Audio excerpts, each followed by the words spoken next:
The Adventures of Reddy Fox by Thornton W. Burgess. Granny Fox gives Reddy a scare. Reddy Fox lived with Granny Fox. You see, Reddy was one of a large family, so large that Mother Fox had hard work to feed so many hungry little mouths, and so she had let Reddy go to live with old Granny Fox. Granny Fox was the wisest, slyest, smartest fox in all the country round, and now that Reddy had grown so big, she thought it about time that he began to learn the things that every fox should know. So every day she took him hunting with her, and taught him all the things that she had learned about hunting. About how to steal Farmer Brown's chickens without awakening Bowser the Hound, and all about the 1,001 ways of fooling a dog which she had learned. This morning Granny Fox had taken Reddy across the Green Meadows, up through the Green Forest, and over to the railroad track. Reddy had never been there before and he didn't know just what to make of it. Granny trotted ahead until they came to a long bridge. Then she stopped. "Come here, Reddy, and look down," she commanded. Reddy did as he was told, but a glance down made him giddy, so giddy that he nearly fell. Granny Fox grinned. "Come across," said she, and ran lightly across to the other side. But Reddy Fox was afraid. Yes, sir, he was afraid to take one step on the long bridge. He was afraid that he would fall through into the water or onto the cruel rocks below. Granny Fox ran back to where Reddy sat. "For shame, Reddy Fox," said she. "What are you afraid of? Just don't look down and you will be safe enough. Now come along over with me." But Reddy Fox hung back and begged to go home and whimpered. Suddenly Granny Fox sprang to her feet as if in great fright. "Bowser the Hound! Come, Reddy, come!" she cried, and started across the bridge as fast as she could go. Reddy didn't stop to look or to think. His one idea was to get away from Bowser the Hound. "Wait, Granny, wait!" he cried and started after her as fast as he could run. He was in the middle of the bridge before he remembered it at all. When he was at last safely across, it was to find old Granny Fox sitting down laughing at him. Then for the first time Reddy looked behind him to see where Bowser the Hound might be. He was nowhere to be seen. Could he have fallen off the bridge? "Where's Bowser the Hound?" cried Reddy. "Home in Farmer Brown's dooryard," replied Granny Fox dryly. Reddy stared at her for a minute. Then he began to understand that Granny Fox had simply scared him into running across the bridge.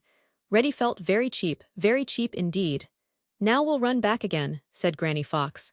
And this time Reddy did.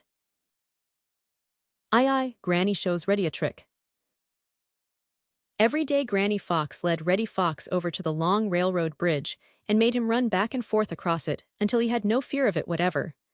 At first it had made him dizzy, but now he could run across at the top of his speed and not mind it in the least. "I don't see what good it does to be able to run across a bridge. Anyone can do that," exclaimed Reddy one day. Granny Fox smiled. "Do you remember the first time you tried to do it?" she asked. Reddy hung his head. Of course he remembered that Granny had had to scare him into crossing that first time. Suddenly Granny Fox lifted her head. "Hark!" she exclaimed. Reddy pricked up his sharp, pointed ears. Way off back, in the direction from which they had come, they heard the baying of a dog. It wasn't the voice of Bowser the Hound, but of a younger dog. Granny listened for a few minutes. The voice of the dog grew louder as it drew nearer. "He certainly is following our track," said Granny Fox. "Now, Reddy, you run across the bridge and watch from the top of the little hill over there. Perhaps I can show you a trick that will teach you why I have made you learn to run across the bridge." Reddy trotted across the long bridge and up to the top of the hill, as Granny had told him to. Then he sat down to watch. Granny trotted out in the middle of a field and sat down. Pretty soon a young hound broke out of the bushes, his nose in Granny's track. Then he looked up and saw her, and his voice grew still more savage and eager. Granny Fox started to run as soon as she was sure that the hound had seen her, but she did not run very fast. Reddy did not know what to make of it, for Granny seemed simply to be playing with the hound, and not really trying to get away from him at all. Pretty soon Reddy heard another sound. It was a long, low rumble. Then there was a distant whistle. It was a train. Granny heard it too. As she ran, she began to work back toward the long bridge. The train was in sight now. Suddenly Granny Fox started across the bridge so fast that she looked like a little red streak. The dog was close at her heels when she started, and he was so eager to catch her that he didn't see either the bridge or the train. But he couldn't begin to run as fast as Granny Fox. Oh my, no. When she had reached the other side, he wasn't halfway across, and right behind him, whistling for him to get out of the way, was the train. The hound gave one frightened yelp, and then he did the only thing he could do. He leaped down into the swift water below, and the last Reddy saw of him he was frantically trying to swim ashore. Now you know why I wanted you to learn to cross a bridge. It's a very nice way of getting rid of dogs, said Granny Fox, as she climbed up beside Reddy. Aye, Bowser the Hound isn't fooled. Reddy Fox had been taught so much by Granny Fox that he began to feel very wise and very important. Reddy is naturally smart, and he had been very quick to learn the tricks that old Granny Fox had taught him. But Reddy Fox is a boaster. Every day he swaggered about on the green meadows and bragged how smart he was. Blacky the Crow grew tired of Reddy's boasting. "If you're so smart, what is the reason you always keep out of sight of Bowser the Hound?" asked Blacky. "For my part, I don't believe that you are smart enough to fool him." A lot of little meadow people heard Blacky say this, and Reddy knew it. He also knew that if he didn't prove Blacky in the wrong he would be laughed at forever after. Suddenly, he remembered the trick that Granny Fox had played on the young hound at the railroad bridge. Why not play the same trick on Bowser and invite Blacky the Crow to see him do it? He would. "If you will be over at the railroad bridge when the train comes this afternoon, I'll show you how easy it is to fool Bowser the Hound," said Reddy. Blacky agreed to be there, and Reddy started off to find out where Bowser was. Blacky told everyone he met how Reddy Fox had promised to fool Bowser the Hound, and every time he told it he chuckled as if he thought it the best joke ever. Blacky the Crow was on hand promptly that afternoon, and with him came his cousin, Sammy Jay. Presently they saw Reddy Fox hurrying across the fields, and behind him in full cry came Bowser the Hound.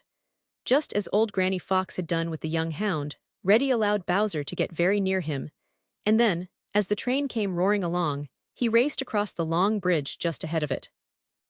He had thought that Bowser would be so intent on catching him that he would not notice the train until he was on the bridge, and it was too late, as had been the case with the young hound.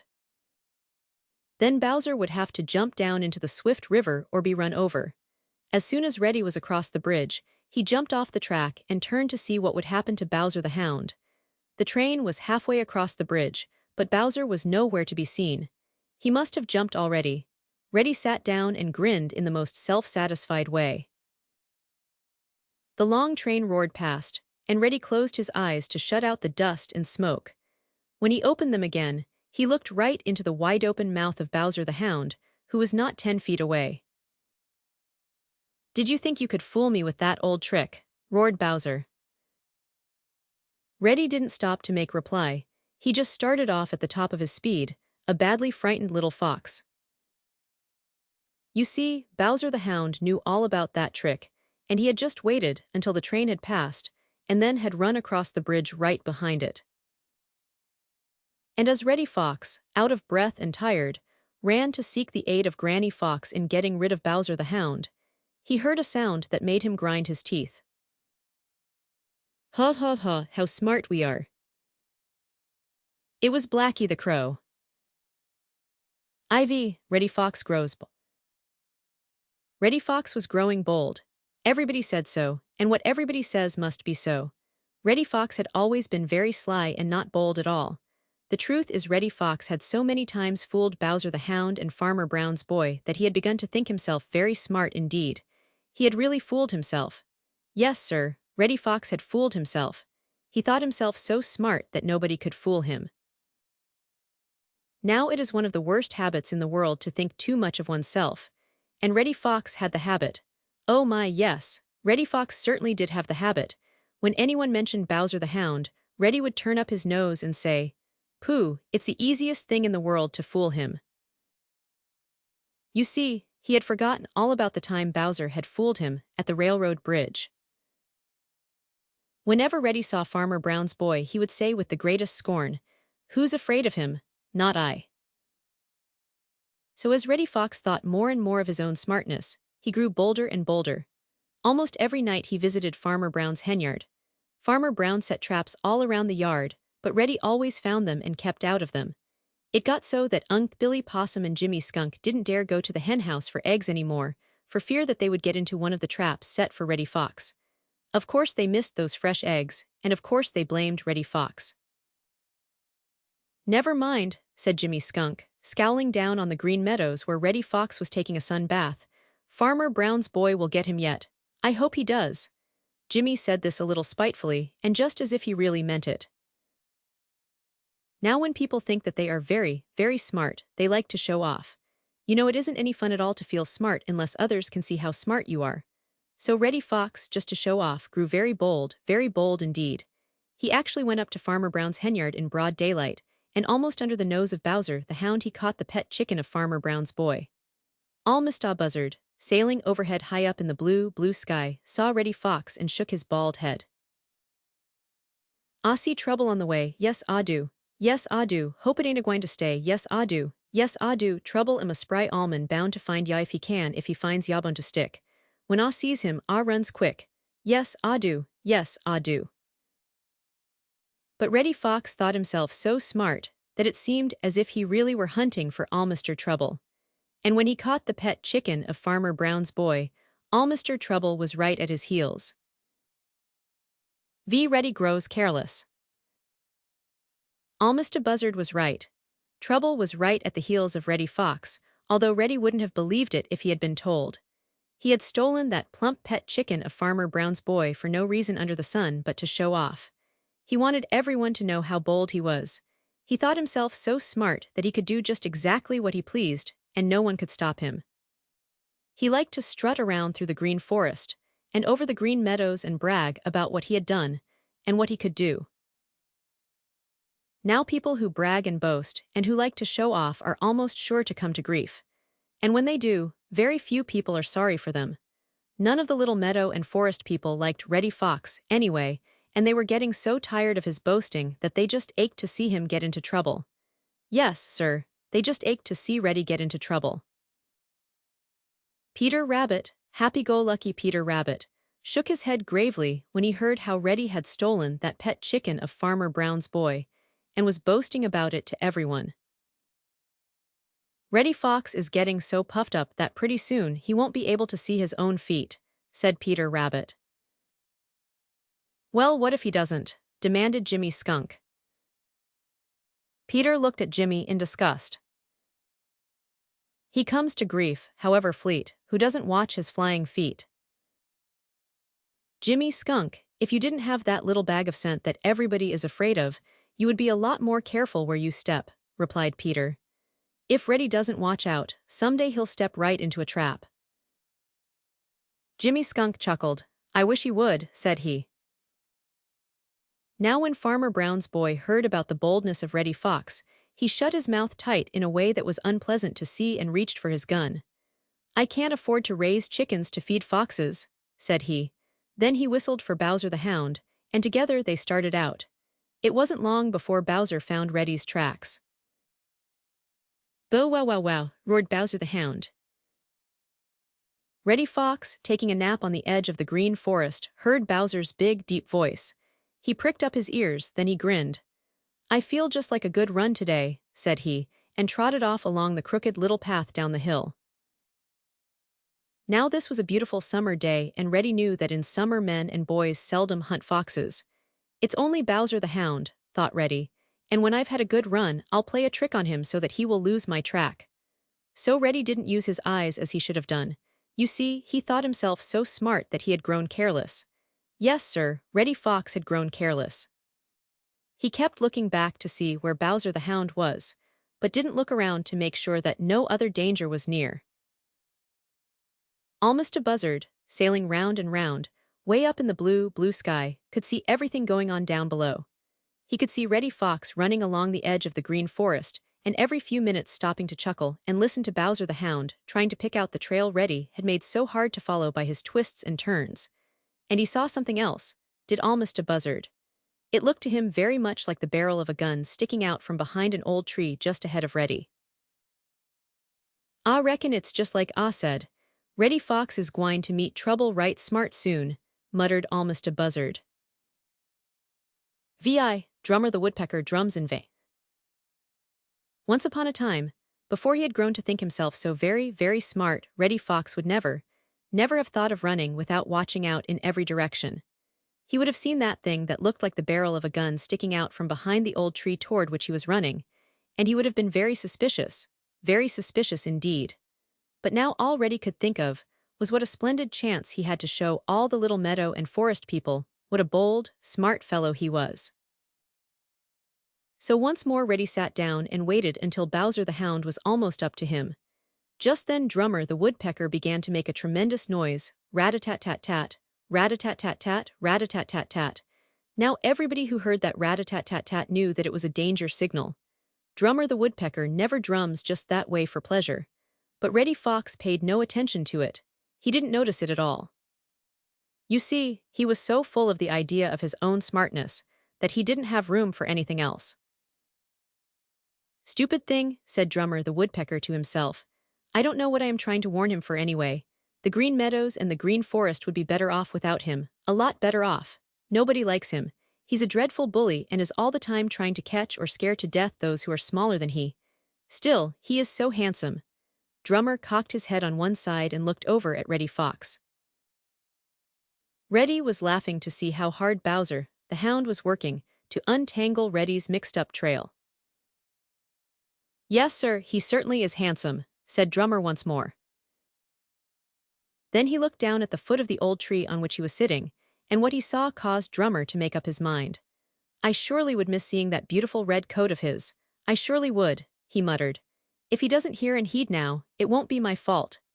Then Drummer the Woodpecker began such a furious rat-a-tat-tat-tat on the trunk of the old tree that it rang through the green forest and out across the green meadows almost to the purple hills. Down at the foot of the tree, a freckled face on which there was a black scowl looked up. It was the face of Farmer Brown's boy. "What ails that pesky woodpecker?" he muttered. "If he doesn't keep still, he'll scare that fox." He shook a fist at Drummer, but Drummer didn't appear to notice. He kept right on, rat-a-tat-tat-tat, rat-a-tat-tat-tat, rat-a-tat-tat-tat. "VII, too late, Reddy Fox hears." Drummer the Woodpecker was pounding out his danger signal so fast and so hard that his red head flew back and forth almost too fast to see. Rat-a-tat-tat-tat-tat beat Drummer on the old tree trunk on the edge of the green forest. When he stopped for breath, he looked down into the scowling face of Farmer Brown's boy, who was hiding behind the old tree trunk. Drummer didn't like the looks of that scowl, not a bit. And he didn't like the looks of the gun which Farmer Brown's boy had.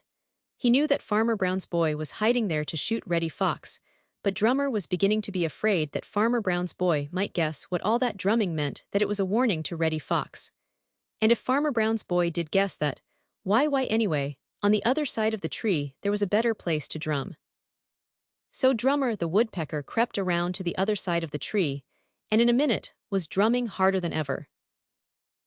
Whenever he stopped for breath, he looked out over the green meadows to see if Reddy Fox had heard his warning. But if Reddy had heard, he hadn't heeded. Just to show off before all the little meadow and forest people, Reddy had waited until Bowser the Hound had almost reached him. Then, with a saucy flirt of his tail, Reddy Fox started to show how fast he could run, and that is very fast indeed. It made Bowser the Hound seem very slow, as with his nose to the ground, he came racing after Reddy, making a tremendous noise with his great voice. Now Reddy Fox had grown as careless as he had grown bold. Instead of looking sharply ahead, he looked this way and that way to see who was watching and admiring him.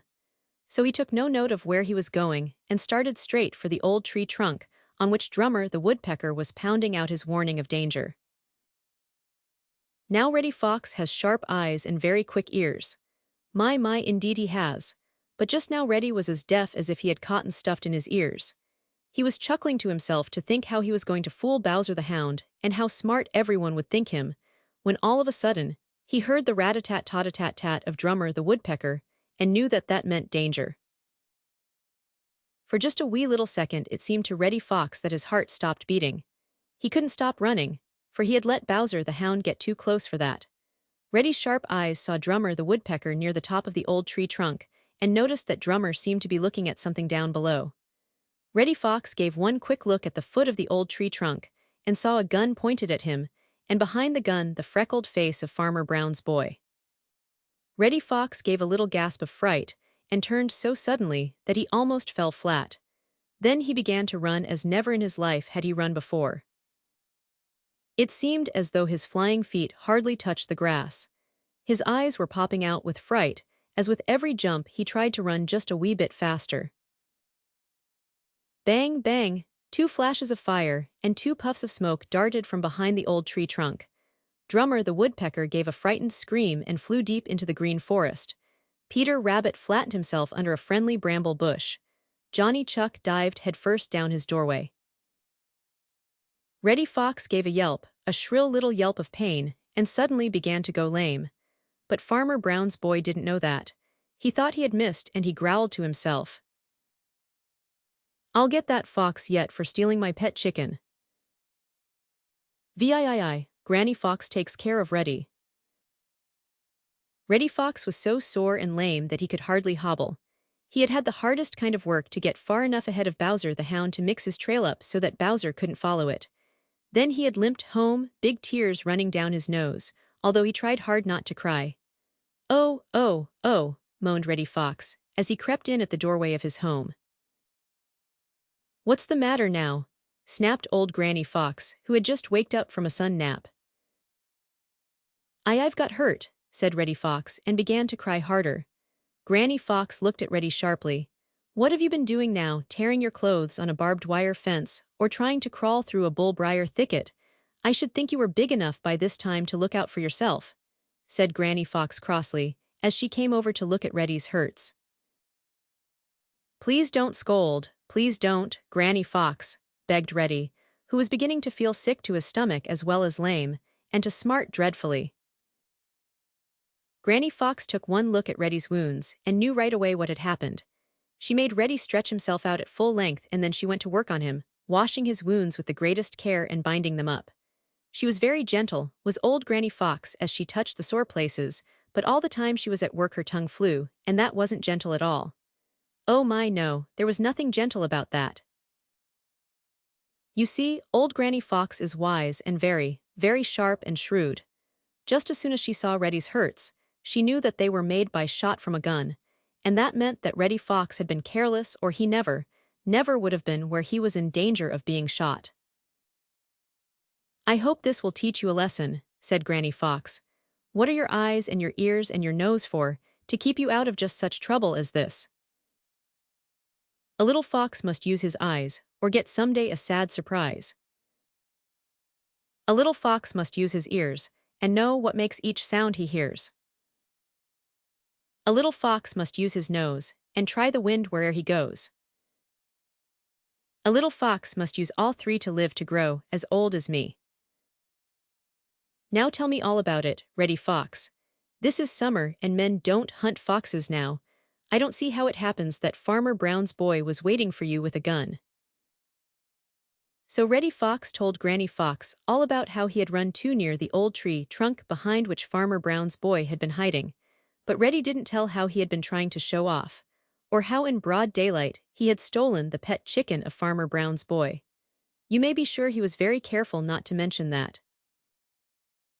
And so old Granny Fox puckered up her brows and thought, trying to find some good reason why Farmer Brown's boy should have been hunting in the summertime.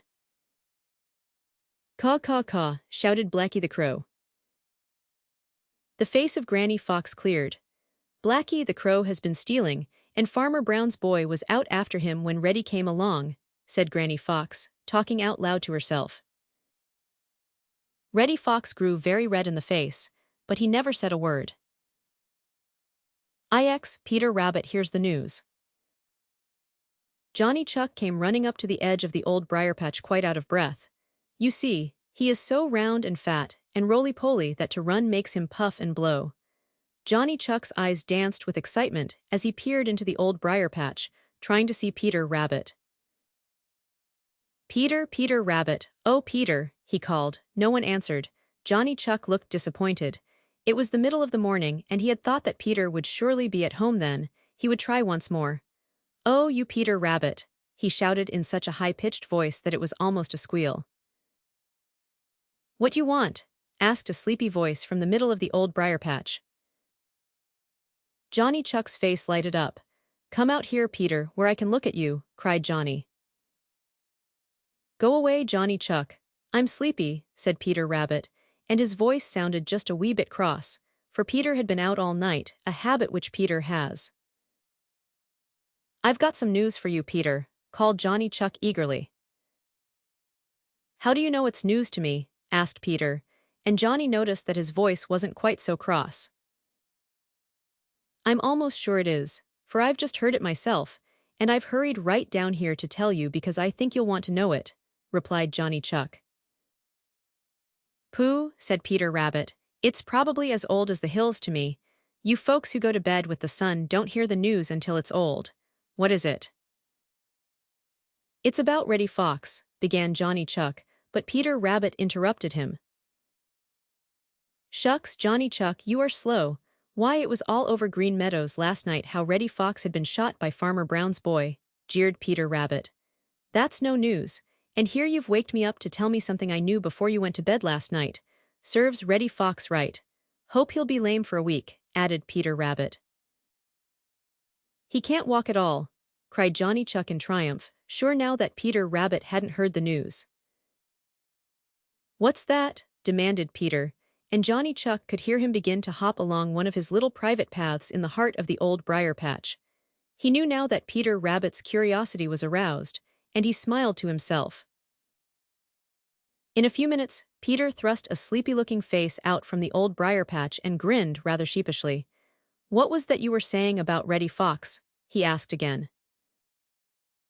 "I've a good mind not to tell you, Mr. Know-it-all," exclaimed Johnny Chuck. "Oh, please, Johnny Chuck," pleaded Peter Rabbit. Finally Johnny gave in. "I said that Reddy Fox can't walk. Aren't you glad, Peter?" "How do you know?" asked Peter, for Peter is very suspicious of Reddy Fox and has to watch out for his tricks all the time. "Jimmy Skunk told me. He was up by Reddy's house early this morning and saw Reddy try to walk. He tried and couldn't. You won't have to watch out for Reddy Fox for some time, Peter. Serves him right, doesn't it? Let's go up and see if it really is true," said Peter suddenly. "All right," said Johnny Chuck, and off they started. Poor Reddy Fox. Peter Rabbit and Johnny Chuck stole up the hill toward the home of Reddy Fox. As they drew near, they crept from one bunch of grass to another and from bush to bush, stopping behind each to look and listen. They were not taking any chances. Johnny Chuck was not much afraid of Reddy Fox, for he had whipped him once, but he was afraid of old Granny Fox. Peter Rabbit was afraid of both. The nearer he got to the home of Reddy Fox, the more anxious and nervous he grew. You see, Reddy Fox had played so many tricks to try and catch Peter that Peter was not quite sure that this was not another trick. So he kept a sharp watch in every direction, ready to run at the least sign of danger. When they had tiptoed and crawled to a point where they could see the doorstep of the Fox home, Peter Rabbit and Johnny Chuck lay down in a clump of bushes and watched. Pretty soon they saw old Granny Fox come out. She sniffed the wind, and then she started off at a quick run down the lone little path. Johnny Chuck gave a sigh of relief, for he wasn't afraid of Reddy and now he felt safe. But Peter Rabbit was just as watchful as ever. "I've got to see Reddy for myself before I'll go a step nearer," he whispered. Just then Johnny Chuck put a hand on his lips and pointed with the other hand. There was Reddy Fox crawling out of his doorway into the sun. Peter Rabbit leaned forward to see better. Was Reddy Fox really so badly hurt, or was he only pretending? Reddy Fox crawled painfully out onto his doorstep. He tried to stand and walk, but he couldn't because he was too stiff and sore, so he just crawled. He didn't know that anyone was watching him, and with every movement he made a face. That was because it hurt so. Peter Rabbit, watching from the clump of bushes, knew then that Reddy was not pretending. He knew that he had nothing, not the least little thing, to fear from Reddy Fox. So Peter gave a whoop of joy and sprang out into view. Reddy looked up and tried to grin, but made a face of pain instead. You see, it hurt so to move. I suppose you're tickled to death to see me like this, he growled to Peter Rabbit. Now Peter had every reason to be glad, for Reddy Fox had tried his best to catch Peter Rabbit to give to old Granny Fox for her dinner, and time and again Peter had just barely escaped. So at first Peter Rabbit had whooped with joy. But as he saw how very helpless Reddy really was, and how much pain he felt, suddenly Peter Rabbit's big, soft eyes filled with tears of pity. He forgot all about the threats of Reddy Fox, and how Reddy had tried to trick him. He forgot all about how mean Reddy had been. "Poor Reddy Fox," said Peter Rabbit. "Poor Reddy Fox." XI Granny Fox returns. Up over the hill trotted old Granny Fox. She was on her way home with a tender young chicken for Reddy Fox. Poor Reddy. Of course, it was his own fault, for he had been showing off and he had been careless, or he never would have gone so near to the old tree trunk behind which Farmer Brown's boy was hiding. But old Granny Fox didn't know this. She never makes such mistakes herself. Oh my no. So now, as she came up over the hill to a place where she could see her home, she laid the chicken down and then she crept behind a little bush and looked all over the green meadows to see if the way was clear. She knew that Bowser the Hound was chained up. She had seen Farmer Brown and Farmer Brown's boy hoeing in the cornfield, so she had nothing to fear from them. Looking over to her doorstep, she saw Reddy Fox lying in the sun, and then she saw something else, something that made her eyes flash and her teeth come together with a snap. It was Peter Rabbit sitting up very straight, not 10 feet from Reddy Fox. "So that's that young scamp of a Peter Rabbit, whom Reddy was going to catch for me when I was sick and couldn't.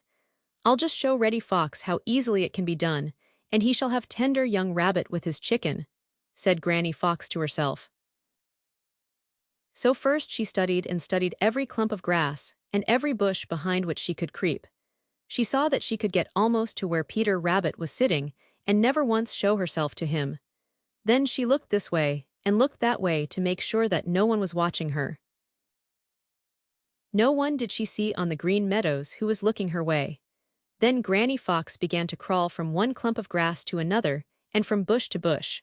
Sometimes she wriggled along flat on her stomach. Little by little she was drawing nearer and nearer to Peter Rabbit. Now with all her smartness old Granny Fox had forgotten one thing. Yes, sir, she had forgotten one thing. Never once had she thought to look up in the sky. And there was almost a buzzard sailing round and looking down, and seeing all that was going on below. Almost a buzzard is sharp. He knew just what old Granny Fox was planning to do, knew it as well as if he had read her thoughts. His eyes twinkled. "Ah, certainly can't allow Lilbur Rabbit to be hurt, ah, certainly can't," muttered almost a buzzard and chuckled. Then he slanted his broad wings downward, and without a sound slid down out of the sky, till he was right behind Granny Fox. "Do y'always crawl home, Granny Fox?" asked almost a buzzard. Granny Fox was so startled, for she hadn't heard a sound, that she jumped almost out of her skin. Of course Peter Rabbit saw her then, and was off like a shot. Granny Fox showed all her teeth. "I wish you would mind your own business, Mr. Buzzard," she snarled. "Certainly, certainly, ah shally will," replied almost a buzzard, and sailed up into the blue, blue sky. XII The Lost Chicken. When old Granny Fox had laid down the chicken she was bringing home to Reddy Fox to try to catch Peter Rabbit, she had meant to go right back and get it as soon as she had caught Peter. Now she saw Peter going across the green meadows, lipperty-lipperty-lip, as fast as he could go. She was so angry that she hopped up and down. She tore up the grass and ground her long, white teeth. She glared up at almost a buzzard, who had warned Peter Rabbit, but all she could do was to scold, and that didn't do her much good. For in a few minutes almost a buzzard was so far up in the blue, blue sky that he couldn't hear a word she was saying. My, but old Granny Fox certainly was angry. If she hadn't been so angry she might have seen Johnny Chuck lying as flat as he could make himself behind a big clump of grass. Johnny Chuck was scared. Yes, indeed, Johnny Chuck was dreadfully scared. He had fought Reddy Fox and whipped him, but he knew that old Granny Fox would be too much for him. So it was with great relief that Johnny Chuck saw her stop tearing up the grass and trot over to see how Reddy Fox was getting along. Then Johnny Chuck crept along until he was far enough away to run. How he did run! He was so fat and roly-poly that he was all out of breath when he reached home, and so tired that he just dropped down on his doorstep and panted. "Serves me right for having so much curiosity," said Johnny Chuck to himself. Reddy Fox looked up as old Granny Fox came hurrying home. He was weak and very, very hungry, but he felt sure that old Granny Fox would bring him something nice for his breakfast, and as soon as he heard her footsteps, his mouth began to water. "Did you bring me something nice, Granny?" asked Reddy Fox. Now old Granny Fox had been so put out by the scare she had had, and by her failure to catch Peter Rabbit, that she had forgotten all about the chicken she had left up on the hill. When Reddy spoke, she remembered it, and the thought of having to go way back after it didn't improve her temper a bit. "No," she snapped. "I haven't. You don't deserve any breakfast anyway. If you had any gumption," that's the word Granny Fox used, gumption. "If you had any gumption at all, you wouldn't have gotten in trouble and could get your own breakfast." Reddy Fox didn't know what gumption meant, but he did know that he was very, very hungry, and do what he would, he couldn't keep back a couple of big tears of disappointment. Granny Fox saw them. There, Reddy, don't cry. I've got a fine fat chicken for you up on the hill, and I'll run back and get it," said Granny Fox. So off she started up the hill to the place where she had left the chicken when she started to try to catch Peter Rabbit. When she got there wasn't any chicken. No, sir, there was no chicken at all, just a few feathers. Granny Fox could hardly believe her own eyes. She looked this way and she looked that way, but there was no chicken, just a few feathers. Old Granny Fox flew into a greater rage than before. "XIII, Granny Fox calls Jimmy Skunk names." Granny Fox couldn't believe her own eyes. No, sir, she couldn't believe her own eyes, and she rubbed them 2 or 3 times to make sure that she was seeing right. That chicken certainly had disappeared, and left no trace of where it had gone. It was very queer. Old Granny Fox sat down to think who would dare steal anything from her. Then she walked in a big circle with her nose to the ground, sniffing and sniffing. What was she doing that for? Why, to see if she could find the tracks of anyone who might have stolen her chicken. "Aha!" exclaimed old Granny Fox, starting to run along the top of the hill, her nose to the ground. "Aha! I'll catch him this time." In a few minutes she began to run more slowly, and every 2 or 3 steps she would look ahead. Suddenly her eyes snapped and she began to creep almost flat on her stomach, just as she had crept for Peter Rabbit. But it wasn't Peter Rabbit this time. It was, who do you think? Jimmy Skunk? Yes, sir, it was Jimmy Skunk. He was slowly ambling along, for Jimmy Skunk never hurries. Every big stick or stone that he could move, he would pull over or look under, for Jimmy Skunk was hunting for beetles. Old Granny Fox watched him. "He must have a tremendous appetite to be hunting for beetles after eating my chicken," muttered she. Then she jumped out in front of Jimmy Skunk, her eyes snapping, her teeth showing, and the hair on her back standing on end so as to make her look very fierce. But all the time old Granny Fox took the greatest care not to get too near to Jimmy Skunk. "Where's my chicken?" snarled old Granny Fox, and she looked very, very fierce. Jimmy Skunk looked up as if very much surprised. "Hello, Granny Fox," he exclaimed. "Have you lost a chicken?" "You've stolen it, you're a thief, Jimmy Skunk," snapped Granny Fox. "Words can never make black white. Before you speak, be sure you're right," said Jimmy Skunk. "I'm not a thief." "You are," cried Granny, working herself into a great rage. "I'm not." "You are." All the time Jimmy Skunk was chuckling to himself, and the more he chuckled the angrier grew old Granny Fox. And all the time Jimmy Skunk kept moving toward old Granny Fox, and Granny Fox kept backing away. For, like all the other little meadow and forest people, she has very great respect for Jimmy Skunk's little bag of scent. Now, backing off that way, she couldn't see where she was going, and the first thing she knew she had backed into a bramble bush. It tore her skirts and scratched her legs. "Ooch!" cried old Granny Fox. "Ha ha ha," laughed Jimmy Skunk. "That's what you get for calling me names." XIV, Granny Fox finds what became of the chicken. Old Granny Fox was in a terrible temper. Dear, dear, it certainly was a dreadful temper. Jimmy Skunk laughed at her, and that made it worse. When he saw this, Jimmy Skunk just rolled over and over on the ground and shouted. He was so tickled. Of course, it wasn't the least bit nice of Jimmy Skunk, but you know that Granny Fox had been calling Jimmy a thief. Then Jimmy doesn't like Granny Fox anyway, nor do any of the other little meadow and forest people, for most of them are very much afraid of her. When old Granny Fox finally got out of the bramble bush, she didn't stop to say anything more to Jimmy Skunk, but hurried away, muttering and grumbling and grinding her teeth. Old Granny Fox wasn't pleasant to meet just then, and when Bobby Coon saw her coming, he just thought it best to get out of her way, so he climbed a tree. It wasn't that Bobby Coon was afraid of old Granny Fox. Bless you, no, Bobby Coon isn't a bit afraid of her. It was because he had a full stomach and was feeling too good-natured and lazy to quarrel. "Good morning, Granny Fox. I hope you're feeling well this morning," said Bobby Coon, as old Granny Fox came trotting under the tree he was sitting in. Granny Fox looked up and glared at him with yellow eyes. "It isn't a good morning and I'm not feeling fine," she snapped. "My goodness, how you have torn your skirts," exclaimed Bobby Coon. Old Granny Fox started to say something unpleasant. Then she changed her mind, and instead she sat down and told Bobby Coon all her troubles. As she talked, Bobby Coon kept ducking his head behind a branch of the tree to hide a smile. Finally, Granny Fox noticed it. "What do you keep ducking your head for, Bobby Coon?" she asked suspiciously.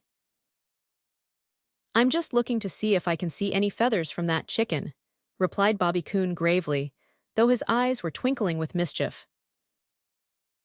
"Well, do you?" demanded old Granny Fox.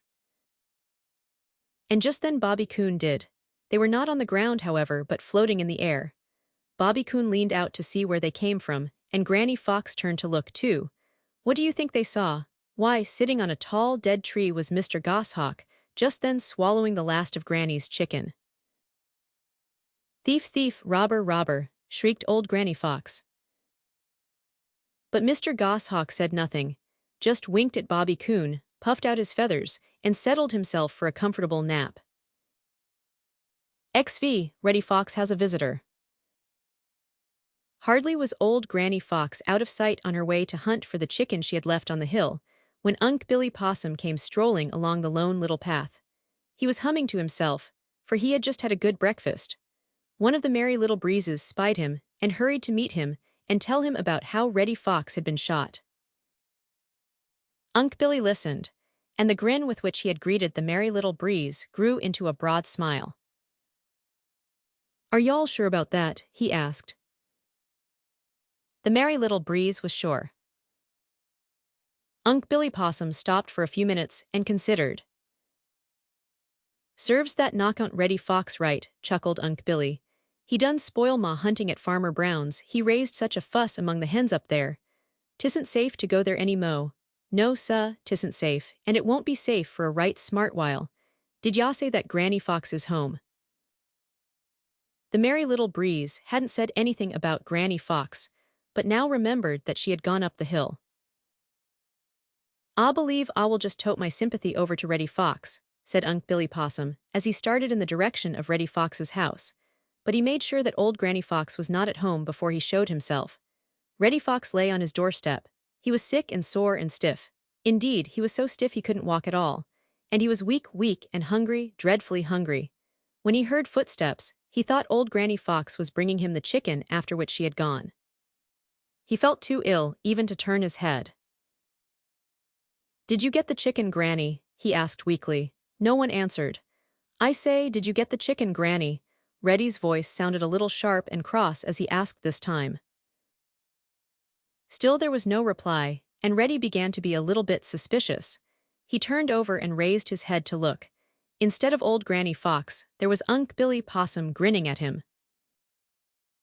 "Smarty, Smarty is a thief. Smarty, Smarty came to grief. Tried to show off just for fun and ran too near a loaded gun. Y'all certainly has got just what y'all deserve, and I'm glad of it. I'm glad of it, suh," said Unc' Billy Possum severely. An angry light came into the eyes of Reddy Fox and made them an ugly yellow for just a minute, but he felt too sick to quarrel. Unc' Billy Possum saw this. He saw how Reddy was really suffering, and down deep in his heart Unc' Billy was truly sorry for him. But he didn't let Reddy know it. No, indeed. He just pretended to be tickled to death to see Reddy Fox so helpless. He didn't dare stay long, for fear Granny Fox would return. So, after saying a few more things to make Reddy feel uncomfortable, Unc' Billy started off up the lone little path toward the green forest. Too bad, he muttered to himself. If all Granny Fox isn't smart enough to get ready enough to eat, I'll have to see what we alls can do. I certainly will. XVI, Unc' Billy Possum visits the Smiling Pool. Joe Otter and Billy Mink were sitting on the big rock in the Smiling Pool. Because they had nothing else to do, they were planning mischief. Jerry Muskrat was busy filling his new house with food for the winter. He was too busy to get into mischief. Suddenly Billy Mink put a finger on his lips as a warning to little Joe Otter to keep perfectly still. Billy's sharp eyes had seen something moving over in the bulrushes. Together he and little Joe Otter watched, ready to dive into the Smiling Pool at the first sign of danger. In a few minutes the rushes parted and a sharp little old face peered out. Little Joe Otter and Billy Mink each sighed with relief, and their eyes began to dance. "Hi, Unc' Billy Possum," shouted Billy Mink. A grin crept over the sharp little old face, peering out from the bulrushes. "Hi, Yoself," he shouted, for it really was Unc' Billy Possum. "What are you doing over here?" called little Joe Otter. "Just a-looking round," replied Unc' Billy Possum, his eyes twinkling. "Have you heard about Reddy Fox?" shouted Billy Mink. "Ah done just come from his home," replied Unc' Billy Possum. "How is he?" asked little Joe Otter. "Polly, he shawly is Polly," replied Unc' Billy Possum, shaking his head soberly. Then Unc' Billy told Billy Mink and little Joe Otter how Reddy Fox was so stiff and sore and sick that he couldn't get anything to eat for himself, and how old Granny Fox had lost a chicken which she had caught for him. "Serves him right," exclaimed Billy Mink, who has never forgotten how Reddy Fox fooled him and caught the most fish once upon a time. Unc' Billy nodded his head. "Y'are right, yaw certainly are right. Yes, sah, Ah reckons y'are right. Was ya ever hungry, Billy Mink, real hungry?" asked Unc' Billy Possum. Billy Mink thought of the time when he went without his dinner because Mr. Night Heron had gobbled it up when Billy had left it in a temper. He nodded his head. "Ah was just wondering," continued Billy Possum, "how it would seem to be right smart, powerful hungry, and not be able to hunt for anything to eat." For a few minutes no one said a word, then Billy Mink stood up and stretched. "Goodbye," said Billy Mink. "Where are you going so suddenly?" demanded little Joe Otter. "I'm going to catch a fish and take it up to Reddy Fox if you must know," snapped Billy Mink. "Good," cried little Joe Otter. "You needn't think that you can have all the fun to yourself either, Billy Mink. I'm going with you." There was a splash in the Smiling Pool, and Unc' Billy Possum was left looking out on nothing but the Smiling Pool and the big rock. He smiled to himself as he turned away. "I reckon I'll shahave to do my share too," said he. And so it happened that when old Granny Fox finally reached home with nothing but a little wood mouse for Reddy, she found him taking a nap, his stomach as full as it could be. And just a little way off were 2 fish tails and the feathers of a little duck. XVI, Farmer Brown's boy is determined. Farmer Brown's boy had made up his mind. When he shut his teeth with a click and drew his lips together into a thin, straight line, those who knew him were sure that Farmer Brown's boy had made up his mind. That is just what he had done now. He was cleaning his gun, and as he worked he was thinking of his pet chicken and of all the other chickens that Reddy Fox had taken. "I'm going to get that fox if it takes all summer," exclaimed Farmer Brown's boy. "I ought to have gotten him the other day when I had a shot at him. Next time, well, we'll see, Mr. Fox, what will happen next time." Now someone heard Farmer Brown's boy, heard everything he said, though Farmer Brown's boy didn't know it. It was Unc' Billy Possum, who was hiding in the very pile of wood on which Farmer Brown's boy was sitting. Unc' Billy pricked up his ears. He didn't like the tone of voice in which Farmer Brown's boy spoke. He thought of Reddy Fox still so stiff and sore and lame that he could hardly walk, all from the shot which Farmer Brown's boy thought had missed. "There isn't going to be any next time. No, sir, there isn't going to be any next time. Ah Sholly don't love Reddy Fox, but ah can't know how let him be shot again. Ah certainly can't," muttered Unc' Billy Possum to himself. Of course, Farmer Brown's boy didn't hear him. He didn't hear him, and he didn't see him when Unc' Billy Possum crept out of the back side of the woodpile and scurried under the henhouse. He was too intent on his plan to catch Reddy Fox. "I'm just going to hunt over the Green Meadows and through the Green Forest until I get that fox," said Farmer Brown's boy, and as he said it he looked very fierce, as if he really meant it. "I'm not going to have my chickens stolen any more. No, siree. That fox has got a home somewhere on the Green Meadows or in the Green Forest, and I'm going to find it. Then watch out, Mr. Fox." Farmer Brown's boy whistled for Bowser the Hound and started for the Green Forest. Unc' Billy Possum poked his sharp little old face out from under the henhouse and watched them go. Usually Unc' Billy is grinning, but now there wasn't any grin, not the least sign of one. Instead, Unc' Billy Possum looked worried. "Goes that boy with a gun, and nobody knows what'll happen when it goes off. If he can't find Reddy Fox, just as likely as not he'll point it at somebody else just for fun. I hope he don't meet up with Ma Alwaman or any of Ma Lilpicanen is. I'm plumb afraid of a boy with a gun, I am. 'Pears like he don't have any sense. I reckon I better be moving along right smart and tell Ma family to stay right close in the all-hello tree," muttered Unc' Billy Possum, slipping out from his hiding place. Then Unc' Billy began to run as fast as he could toward the Green Forest. XVII, the hunt for Reddy Fox. "Trouble, trouble, trouble, I feel it in the air. Trouble, trouble, trouble, it's round me everywhere." Old Granny Fox muttered this over and over, as she kept walking around uneasily and sniffing the air. "I don't see any trouble, and I don't feel any trouble in the air. It's all in the sore places where I was shot," said Reddy Fox, who was stretched out on the doorstep of their home. "That's because you haven't got any sense. When you do get some and learn to look where you are going, you won't get shot from behind old tree trunks, and you will be able to feel trouble when it is near, without waiting for it to show itself.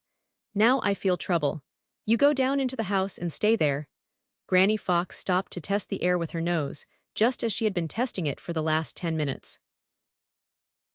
"I don't want to go in," whined Reddy Fox. "It's nice and warm out here, and I feel a lot better than when I am curled up way down there in the dark." Old Granny Fox turned, and her eyes blazed as she looked at Reddy Fox. She didn't say a word. She didn't have to. Reddy just crawled into his house, muttering to himself. Granny stuck her head in at the door. "Don't you come out until I come back," she ordered. Then she added, "Farmer Brown's boy is coming with his gun." Reddy Fox shivered when he heard that. He didn't believe Granny Fox. He thought she was saying that just to scare him and make him stay inside. But he shivered just the same. You see, he knew now what it meant to be shot, for he was still too stiff and sore to run, all because he had gone too near Farmer Brown's boy and his gun. But old Granny Fox had not been fooling when she told Reddy Fox that Farmer Brown's boy was coming with a gun. It was true. He was coming down the Lone Little Path, and ahead of him was trotting Bowser the Hound. How did old Granny Fox know it? She just felt it. She didn't hear them, she didn't see them, and she didn't smell them. She just felt that they were coming. So as soon as she saw that Reddy Fox had obeyed her, she was off like a little red flash. "It won't do to let them find our home," said Granny to herself, as she disappeared in the Green Forest. First she hurried to a little point on the hill where she could look down the Lone Little Path. Just as she expected, she saw Farmer Brown's boy, and ahead of him, sniffing at every bush and all along the Lone Little Path, was Bowser the Hound. Old Granny Fox waited to see no more. She ran as fast as she could in a big circle which brought her out on the Lone Little Path below Farmer Brown's boy and Bowser the Hound, but where they couldn't see her, because of a turn in the Lone Little Path. She trotted down the Lone Little Path a very little way, and then turned into the woods and hurried back up the hill, where she sat down and waited. In a few minutes she heard Bowser's great voice. He had smelled her track in the Lone Little Path and was following it. Old Granny Fox grinned. You see, she was planning to lead them far, far away from the home where Reddy Fox was hiding, for it would not do to have them find it. And Farmer Brown's boy also grinned, as he heard the voice of Bowser the Hound. "I'll hunt that fox until I get him," he said. You see, he didn't know anything about old Granny Fox. He thought Bowser was following Reddy Fox. XIX Unc' Billy Possum gives warning. "What's the matter with you, Unc' Billy? You look as if you had lost your last friend." It was Jimmy Skunk who spoke. Unc' Billy Possum stopped short. He had been hurrying so fast that he hadn't seen Jimmy Skunk at all. "Matter enough, sah, matter enough," said Unc' Billy Possum when he could get his breath. "Do you hear that noise?" "Sure, I hear that noise. That's only Bowser the Hound chasing old Granny Fox. When she gets tired she'll lose him," replied Jimmy Skunk. "What are you worrying about Bowser the Hound for?" "Bowser the Hound will have to be smarter than he is now before can worry me, I reckon," said Unc' Billy Possum scornfully. "It isn't Bowser the Hound, it's Farmer Brown's boy and his gun." Then Unc' Billy told Jimmy Skunk how he had been hiding in the woodpile at Farmer Brown's, and had heard Farmer Brown's boy say that he was going to hunt over the Green Meadows and through the Green Forest until he got Reddy Fox. "What of it?" asked Jimmy Skunk. "If he gets Reddy Fox, so much the better. Reddy always did make trouble for other people. I don't see what you're worrying about Reddy Fox for. He's big enough to take care of himself." "Ya certainly are plumb slow in your wits this morning, Jimmy Skunk. Ya certainly are plumb slow. Supposing ya should meet up with Farmer Brown's boy with that gun in his hands, and supposing he had grown tired of watching Reddy Fox. That gun might go off, Jimmy Skunk. It might go off when it was pointing right straight at yo," said Unc' Billy Possum. Jimmy Skunk looked serious.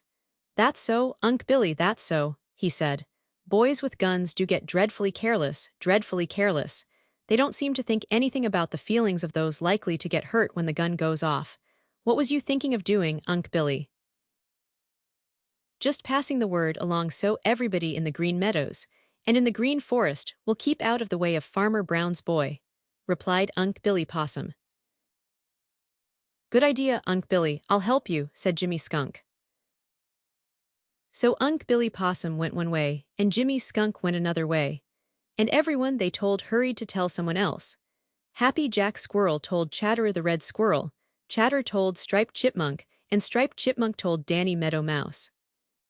Danny Meadow Mouse told Johnny Chuck, Johnny Chuck told Peter Rabbit, Peter Rabbit told Jumper the Hare, Jumper the Hare told Prickly Porky, Prickly Porky told Bobby Coon, Bobby Coon told Billy Mink, Billy Mink told Little Joe Otter, Little Joe Otter told Jerry Muskrat, and Jerry Muskrat told Grandfather Frog.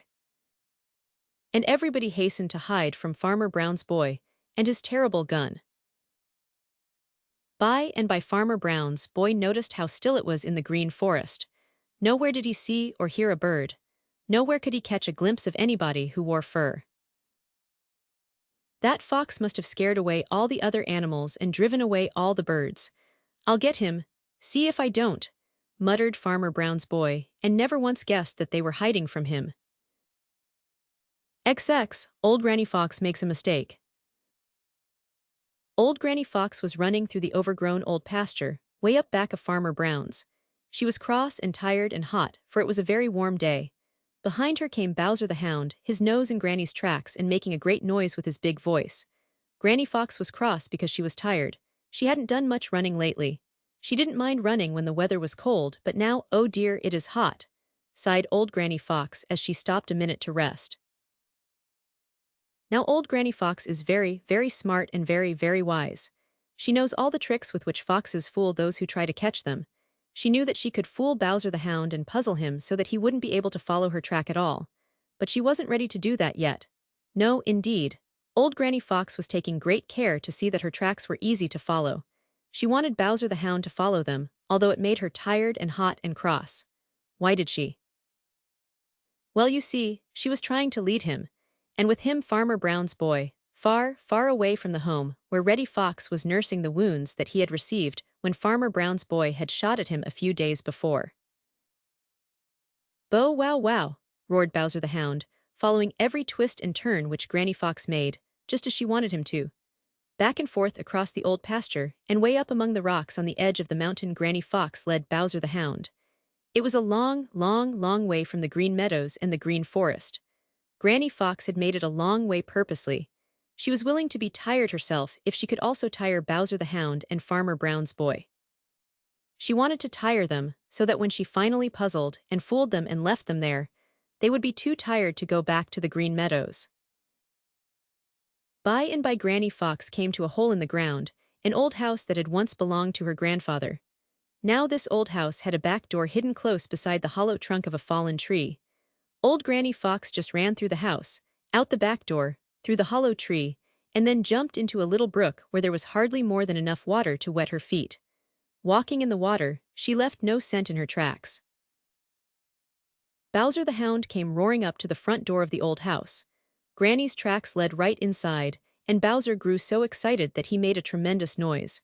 At last he had found where Granny Fox lived. At least he thought he had. He was sure that she was inside, for there were her fresh tracks going inside and none coming out. Bowser the Hound never once thought of looking for a back door. If he had, he wouldn't have been any the wiser, because, old Granny Fox had slipped away through the hollow tree trunk. Granny Fox grinned as she listened to the terrible fuss Bowser was making. Then, when she had rested a little, she stole up on the hill where she could look down and see the entrance to the old deserted house. She watched Bowser digging and barking. After a while, a worried look crept into the face of old Granny Fox. "Where's Farmer Brown's boy? I thought surely he would follow Bowser the Hound," she muttered. XXI, Reddy Fox disobeys. When old Granny Fox had sent Reddy Fox into the house and told him to stay there until she returned home, he had not wanted to mind, but he knew that Granny Fox meant just what she said, and so he had crawled slowly down the long hall to the bedroom, way underground. Pretty soon Reddy Fox heard a voice. It was very faint, for Reddy was in his bedroom way underground, but he knew it. He pricked up his ears and listened. It was the voice of Bowser the Hound, and Reddy knew by the sound that Bowser was chasing Granny Fox. Reddy grinned. He wasn't at all worried about Granny Fox, not the least little bit. He knew how smart she was and that whenever she wanted to, she could get rid of Bowser the Hound. Then a sudden thought popped into Reddy's head, and he grew sober. Granny did feel trouble coming, just as she said, he thought. Then Reddy Fox curled himself up and tried to sleep. He intended to mind and not put his little black nose outside until old Granny Fox returned. But somehow Reddy couldn't get to sleep. His bedroom was small, and he was so stiff and sore that he could not get comfortable. He twisted and turned and fidgeted. The more he fidgeted, the more uncomfortable he grew. He thought of the warm sunshine outside and how comfortable he would be, stretched out full length on the doorstep. It would take the soreness out of his legs. Something must have happened to Granny to keep her so long. If she had known that she was going to be gone such a long time, she wouldn't have told him to stay until she came back, thought Reddy. By and by Reddy Fox crept a little way up the long, dark hall. He could just see the sunlight on the doorstep. Pretty soon he went a little bit nearer. He wasn't going to disobey old Granny Fox. Oh no, no indeed. She had told him to stay in the house until she returned. She hadn't said that he couldn't look out. Reddy crawled a little nearer to the open door and the sunlight. Granny Fox is getting old and timid, just as if my eyes aren't as sharp as hers. I'd like to see Farmer Brown's boy get near me when I am really on the watch, said Reddy Fox to himself. And then he crept a little nearer to the open door. How bright and warm and pleasant it did look outside. Reddy just knew that he would feel ever and ever so much better if he could stretch out on the doorstep. He could hear Jenny Wren fussing and scolding at someone or something, and he wondered what it could be. He crept just a wee bit nearer. He could hear Bowser's voice, but it was so faint that he had to prick up his sharp little ears and listen with all his might to hear it at all. Granny's led them way off on the mountain. Good old Granny, thought Reddy Fox. Then he crawled right up to the very doorway. He could still hear Jenny Wren scolding and fussing. What does ail her? If it's hot or if it's cold, Jenny Wren will always scold. From morn till night the whole day long her limber tongue is going strong.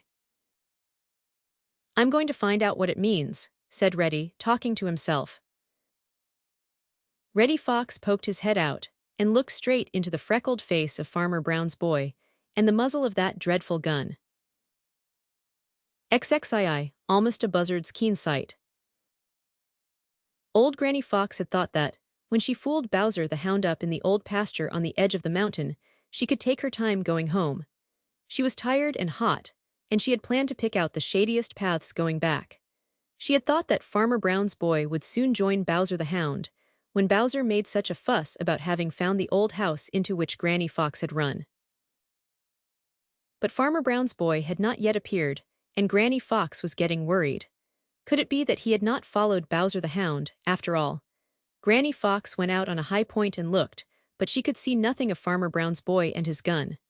Just then Almost a Buzzard came sailing down out of the blue, blue sky and settled himself on a tall, dead tree.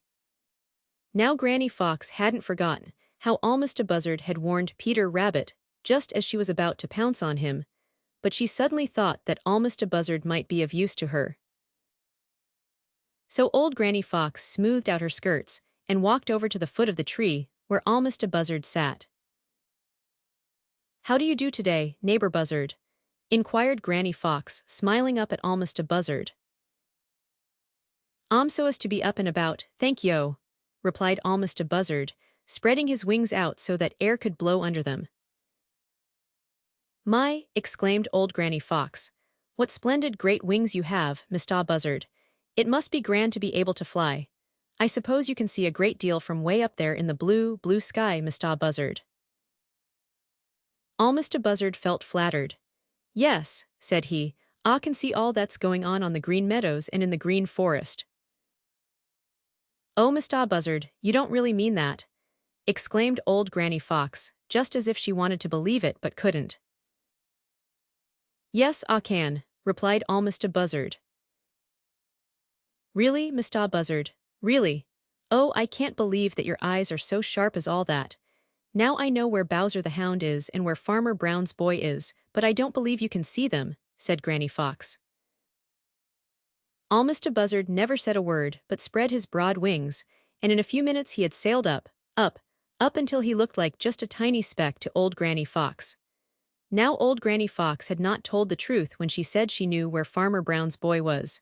She thought she would trick Almost a Buzzard into telling her. In a few minutes down came Almost a Buzzard. "Bowser the Hound is up in the old back pasture," said he. "Right," cried old Granny Fox, clapping her hands. "And where is Farmer Brown's boy?" "Farmer Brown's boy is—" Almost a Buzzard paused. Where?" asked Granny Fox so eagerly that Almost a Buzzard looked at her sharply. "Yo's age you knew, so what's the use of telling yo?" said Almost a Buzzard. Then he added, "But if I was yo, I certainly would get home right smart soon." "Why do tell me what you saw, Mr. Buzzard," begged Granny Fox. But Almost a Buzzard wouldn't say another word, so old Granny Fox started for home as fast as she could run. "Oh dear, I do hope Reddy Fox minded me and stayed in the house," she muttered. XXII, Granny Fox has a terrible scare. Old Granny Fox felt her heart sink way down to her toes, for she felt sure Almost a Buzzard had seen Farmer Brown's boy and his gun over near the house where Reddy Fox was nursing his wounds, or he wouldn't have advised her to hurry home. She was already very tired and hot from the long run to lead Bowser the Hound away from the Green Meadows. She had thought to walk home along shady paths and cool off, but now she must run faster than ever, for she must know if Farmer Brown's boy had found her house. "It's lucky I told Reddy Fox to go inside and not come out till I returned. It's very lucky I did that," thought Granny Fox as she ran. Presently she heard voices singing. They seemed to be in the treetops over her head. "Happily we dance and play all the livelong sunny day. Happily we run and race, and win or lose with smiling face." Granny Fox knew the voices, and she looked up. Just as she expected, she saw the merry little breezes of Old Mother West Wind playing among the leaves. Just then one of them looked down and saw her. "There's old Granny Fox, just see how hot and tired she looks. Let's go down and cool her off," shouted the merry little breeze. In a flash, they were all down out of the treetops and dancing around old Granny Fox, cooling her off. Of course, Granny Fox kept right on running. She was too worried not to. But the Merry Little Breezes kept right beside her, and it was not nearly as hard running now as it had been. "Have you seen Farmer Brown's boy?" panted Granny Fox. "Oh yes, we saw him just a little while ago over near your house, Granny Fox. We pulled his hat off, just to hear him scold," shouted the Merry Little Breezes, and then they tickled and laughed as if they had had a good time with Farmer Brown's boy. But old Granny Fox didn't laugh. Oh, my no indeed. Her heart went lower still, and she did her best to run faster. Pretty soon she came out on the top of the hill where she could look, and then it seemed as if her heart came right up in her mouth and stopped beating. Her eyes popped almost out of her head. There was Farmer Brown's boy standing right in front of the door of her home. And while she was watching, what should Reddy Fox do but stick his head out the door? Old Granny Fox saw the gun of Farmer Brown's boy pointed right at Reddy, and she clapped both hands over her eyes to shut out the dreadful sight. Then she waited for the bang of the gun. It didn't come. Then Granny peeped through her fingers. Farmer Brown's boy was still there, but Reddy Fox had disappeared inside the house. Granny Fox sighed in relief. It had been a terrible scare, the worst she could remember. "XXIV, Granny and Reddy have to move." "I don't want to move," whined Reddy Fox. "I'm too sore to walk." Old Granny Fox gave him a shove. "You go along and do as I say," she snapped. "If you had minded me, we wouldn't have to move. It's all your own fault. The wonder is that you weren't killed when you poked your head out right in front of Farmer Brown's boy. Now that he knows where we live, he will give us no peace. Move along lively now. This is the best home I have ever had, and now I've got to leave it. Oh dear, oh dear." Reddy Fox hobbled along up the long hall and out the front door. He was walking on 3 legs, and at every step he made a face because, it hurt so to walk. The little stars, looking down from the sky, saw Reddy Fox limp out the door of the house he had lived in so long, and right behind him came old Granny Fox. Granny sighed and wiped away a tear as she said goodbye to her old home. Reddy Fox was thinking too much of his own troubles to notice how badly Granny Fox was feeling. Every few steps he had to sit down and rest because it hurt him so to walk. "I don't see the use of moving tonight, anyway. It would be a lot easier and pleasanter when the sun is shining. This night air makes me so stiff that I know I never will get over it," grumbled Reddy Fox. Old Granny Fox listened to him for a while, and then she lost patience. Yes, sir, Granny Fox lost patience. She boxed Reddy Fox first on one ear and then on the other. Reddy began to snivel. "Stop that," said Granny Fox sharply. "Do you want all the neighbors to know that we have got to move? They'll find it out soon enough. Now come along without any more fuss. If you don't, I'll just go off and leave you to shift for yourself. Then how will you get anything to eat?" Reddy Fox wiped his eyes on his coat sleeve and hobbled along as best he could. Granny Fox would run a little way ahead to see that the way was safe and then come back for Reddy. Poor Reddy. He did his best not to complain, but it was such hard work. And somehow Reddy Fox didn't believe that it was at all necessary. He had been terribly frightened when he had disobeyed Granny Fox that afternoon and put his head out the door, only to look right into the freckled face of Farmer Brown's boy. He had ducked back out of sight again, too quickly for Farmer Brown's boy to shoot, and now he couldn't see why old Granny Fox wanted to move that very night. "She's getting old. She's getting old and timid and fussy," muttered Reddy Fox as he hobbled along behind her. It seemed to Reddy as if they had walked miles and miles. He really thought that they had been walking nearly all night when old Granny Fox stopped in front of the worst-looking old fox house Reddy had ever seen. "Here we are," said she. "What, are we going to live in that thing?" cried Reddy. "It isn't fit for any respectable fox to put his nose into." "It is where I was born," snapped old Granny Fox. "If you want to keep out of harm's way, don't go to putting on airs now.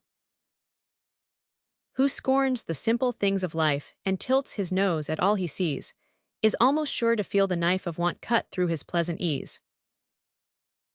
Now don't let me hear another word from you, but get inside at once." Reddy Fox didn't quite understand all Granny Fox said, but he knew when she was to be obeyed, and so he crawled gingerly through the broken-down doorway. XXV, Peter Rabbit makes a discovery. Hardly had jolly, round, red Mr. Sun thrown off his nightcap and come out from his home behind the purple hills for his daily climb up in the blue, blue sky, when Farmer Brown's boy started down the lone little path through the green forest.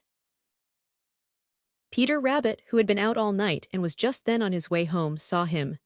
Peter stopped and sat up to rub his eyes and look again. He wasn't quite sure that he had seen aright the first time, but he had. There was Farmer Brown's boy, sure enough, and at his heels trotted Bowser the Hound. Peter Rabbit rubbed his eyes once more and wrinkled up his eyebrows. Farmer Brown's boy certainly had a gun over one shoulder and a spade over the other. Where could he be going down the lone little path with a spade? Farmer Brown's garden certainly was not in that direction. Peter watched him out of sight, and then he hurried down to the Green Meadows to tell Johnny Chuck what he had seen. My, how Peter's long legs did fly. He was so excited that he had forgotten how sleepy he had felt a few minutes before. Halfway down to Johnny Chuck's house, Peter Rabbit almost ran plump into Bobby Coon and Jimmy Skunk, who had been quarreling and were calling each other names. They stopped when they saw Peter Rabbit. Peter Rabbit runs away from his shatter, so they say. Peter, Peter, what a sight! Tell us why this sudden fright, shouted Bobby Coon. Peter Rabbit stopped short. Indeed, he stopped so short that he almost turned a somersault. Say, he panted, I've just seen Farmer Brown's boy. You don't say so, said Jimmy Skunk, pretending to be very much surprised. You don't say so. Why, now I think of it, I believe I've seen Farmer Brown's boy a few times myself. Peter Rabbit made a good-natured face at Jimmy Skunk, and then he told all about how he had seen Farmer Brown's boy with gun and spade, and Bowser the Hound going down the lone little path. You know there isn't any garden down that way, he concluded. Bobby Coon's face wore a sober look. Yes, sir, all the fun was gone from Bobby Coon's face. What's the matter? Asked Jimmy Skunk. I was just thinking that Reddy Fox lives over in that direction, and he is so stiff that he cannot run, replied Bobby Coon. Jimmy Skunk hitched up his trousers and started toward the lone little path. Come on, said he, let's follow him and see what he is about. Bobby Coon followed at once, but Peter Rabbit said he would hurry over and get Johnny Chuck, and then join the others. All this time Farmer Brown's boy had been hurrying down the lone little path to the home old Granny Fox, and Reddy Fox had moved out of the night before. Of course, he didn't know that they had moved. He put down his gun, and by the time Jimmy Skunk and Bobby Coon and Peter Rabbit and Johnny Chuck reached a place where they could peep out and see what was going on, he had dug a great hole. Oh, cried Peter Rabbit, he's digging into the house of Reddy Fox, and he'll catch poor Reddy. XXVI, Farmer Brown's boy works for nothing. Grass around the doorstep of the house where Reddy Fox had always lived was all wet with dew when Farmer Brown's boy laid his gun down, took off his coat, rolled up his shirt sleeves, and picked up his spade. It was cool and beautiful there on the edge of the Green Meadows. Jolly, round, red Mr. Sun had just begun his long climb up in the blue, blue sky. Mr. Redwing was singing for joy over in the bulrushes on the edge of the Smiling Pool. Yes, it was very beautiful indeed. It didn't seem as if harm could come to anyone on such a beautiful morning. But there was Farmer Brown's boy. He had crawled on his hands and knees without making a sound to get near enough to the home of Reddy Fox to shoot if Reddy was outside. But there was no sign of Reddy, so Farmer Brown's boy had hopped up, and now he was whistling as he began to dig. His freckled face looked good-natured. It didn't seem as if he could mean harm to anyone. But there lay the gun, and he was working as if he meant to get to the very bottom of Reddy Fox's home. Deeper and deeper grew the hole, and bigger grew the pile of sand which he threw out. He didn't know that anyone was watching him, except Bowser the Hound. He didn't see Johnny Chuck peeping from behind a tall bunch of meadow grass, or Peter Rabbit peeping from behind a tree on the edge of the Green Forest, or Bobby Coon looking from a safe hiding place in the top of that same tree. He didn't see Jimmy Skunk, or Unc' Billy Possum, or Happy Jack Squirrel, or Digger the Badger. He didn't see one of them, but they saw him. They saw every shovelful of sand that he threw, and their hearts went pit-a-pat as they watched, for each one felt sure that something dreadful was going to happen to Reddy Fox. Only Ol' Mistah Buzzard knew better. From way up high in the blue sky he could look down and see many things. He could see all the little meadow and forest people who were watching Farmer Brown's boy. The harder Farmer Brown's boy worked, the more Ol' Mistah Buzzard chuckled to himself. What was he laughing at? Why, he could see the sharp face of old Granny Fox, peeping out from behind an old fence corner, and she was grinning. So Ol' Mistah Buzzard knew Reddy Fox was safe. But the other little people of the Green Forest and the Green Meadows didn't know that old Granny Fox and Reddy Fox had moved, and their faces grew longer and longer as they watched Farmer Brown's boy go deeper and deeper into the ground. Reddy Fox has worried me almost to death and would eat me if he could catch me, but somehow things wouldn't be quite the same without him around. Oh dear, I don't want him killed, moaned Peter Rabbit. Perhaps he isn't home, said Jimmy Skunk. Of course he's home. He's so stiff and sore he can hardly walk at all and has to stay home, replied Johnny Chuck. Hello, what's the matter now? Everybody looked. Farmer Brown's boy had climbed out of the hole. He looked tired and cross. He rested for a few minutes, and as he rested, he scowled. Then he began to shovel the sand back into the hole. He had reached the bottom and found no one there. Hurrah! Shouted Peter Rabbit, and struck his heels together as he jumped up in the air. And the others were just as glad as Peter Rabbit. Johnny Chuck was especially glad, for you see, Farmer Brown's boy had once found Johnny's snug home, and Johnny had had to move as suddenly as did Granny and Reddy Fox. Johnny knew just how Reddy must feel, for he had had many narrow escapes in his short life. You can read all about them in the next book, The Adventures of Johnny Chuck.